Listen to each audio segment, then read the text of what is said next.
what is just a placebo effect, but most people don't realize. Pacifiers. My 2-month-old thinks he has my boob in his mouth, but I'm actually sitting 10 feet away checking email. What a fucking dumbus. When I was about 6 or 7 years old, I woke up in the middle of the night to a giant daddy long legs on the wall right above my head. I ran out of the room absolutely terrified and told my mom I would never sleep in there again because the spiders were going to crawl all over me as soon as I fell asleep. I guess after 2 nights of sleeping on couch cushions beside my parents' bed, they had had enough and decided to figure something out. They went out and bought special spider spray that would keep all of the spiders away. There was a tiny little hole in the drywall at the top corner of the ceiling, and I told them that's where they were getting in, and they had to spray there. So my mom sprayed the spider spray in the hole and plugged it with tissue paper and then sprayed all over my room. I remember it smelled really sweet and my mom said it was because spiders hate sweets. Then after was satisfied with the level of spider prevention, my mom put the can under the sink in my bathroom and it was long forgotten about. Fast forward 12 years later, I've moved out and my parents are redoing that bathroom. They asked me to come over and grab any stuff I still wanted. I'm rummaging through and I pull out an air freshener can with little holographic Halloween spider stickers all over it. My mom starts laughing and tells me that that was my special spider spray. I was completely floored, hahaha. I had actually never caught on. I thought it was genuinely spider spray when my mom had used it, and now I was looking at a Glade can with Halloween stickers all over it. Wasn't even convincing at all, but it totally did the job, hahaha. Just made me realize how gullible kids can be. Worked at a camp. The infirmary would give campers homesick medicine. Pretty much Gatorade and sugar. That stuff worked wonders. Some parent blew up and thought we were lying and brainwashing kids, so they got rid of it. I can see exactly how this goes down. Parents, I can't believe you would give my child medicine without my permission. Camp, it's sugar water. Parents, feeling stupid but refusing to swallow their outrage. How dare you deceive my child? Same parents, kids these days are helpless and entitled. My kid's pre-K has magic tissues for when the kids cry. These tissues are so magic that they are able to disguise themselves as common Kleenex.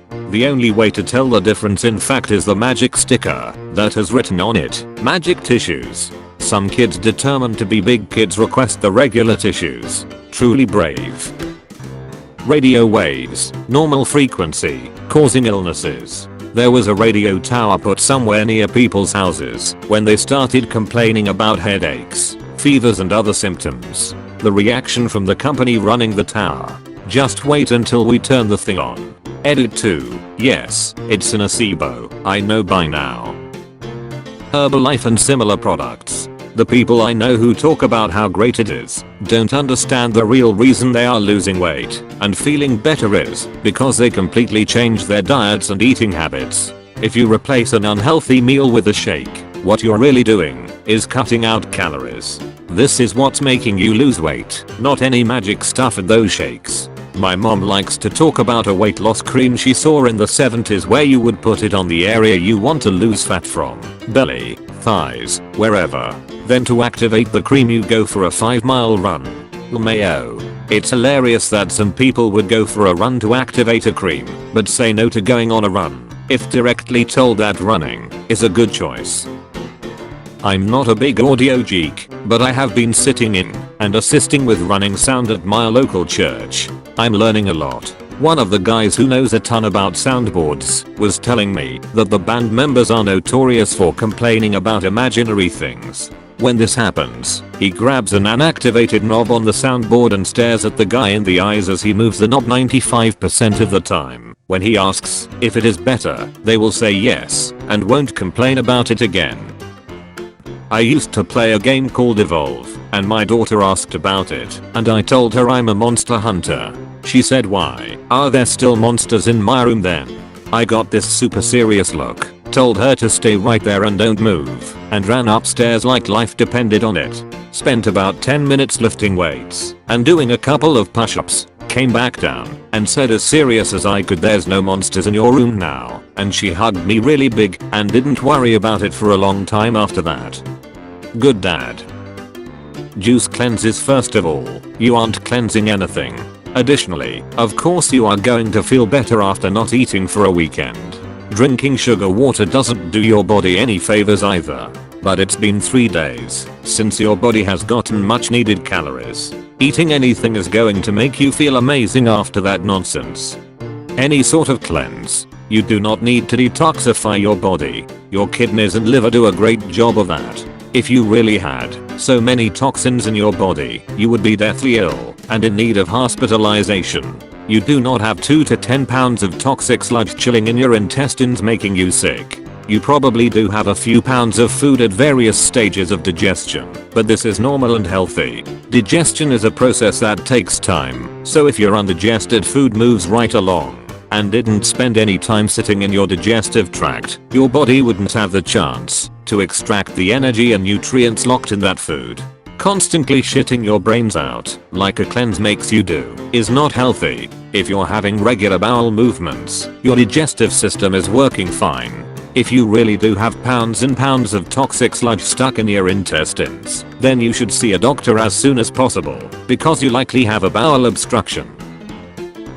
Man, I once had pounds of toxic sludge in me, didn't poop for a week, finally got frustrated, and bought a bottle of magnesium citrate.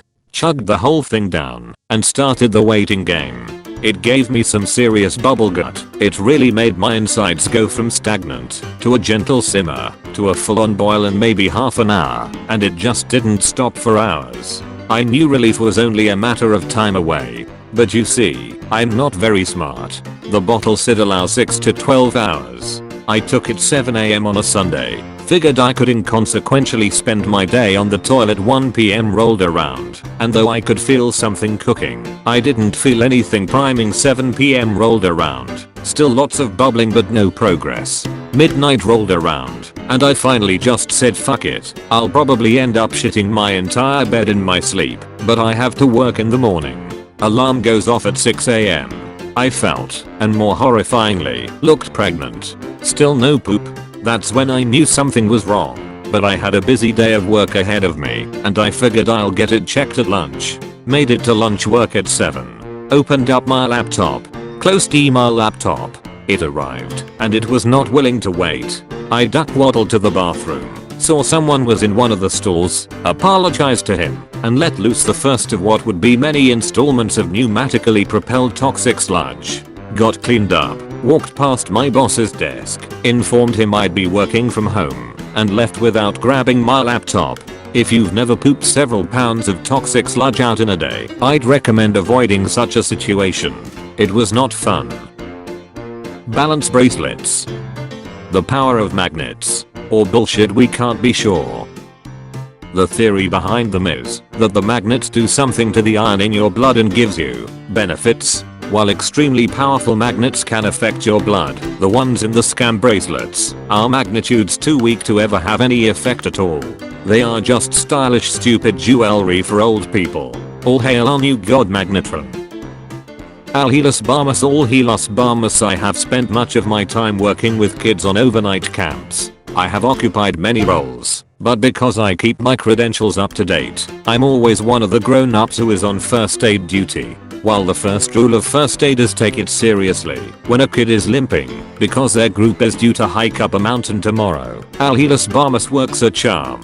Other situations it works in: kid is crying because they got hit by a bull during games, or are homesick so have a sore tummy. It is aqueous cream with a small amount of eucalyptus essential oil, which has a warming effect and makes it smell medicinal, and it works beautifully. Because of the take everything seriously rule, you do rule out if there is a dangerous injury before you pull out the Alhelas. But since we are so super serious throughout, the kids truly believe they are getting proper medicine.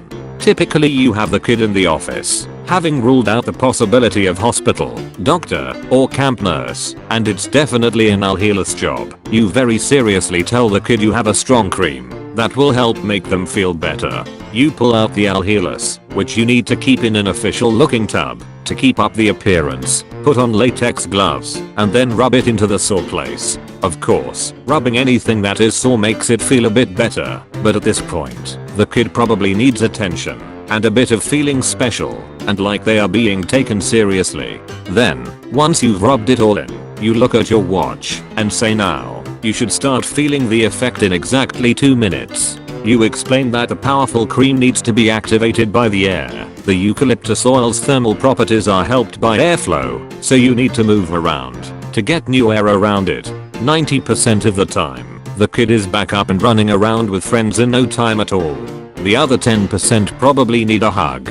You have had an appointment with the placebo man. Like and subscribe to be unplaceboed.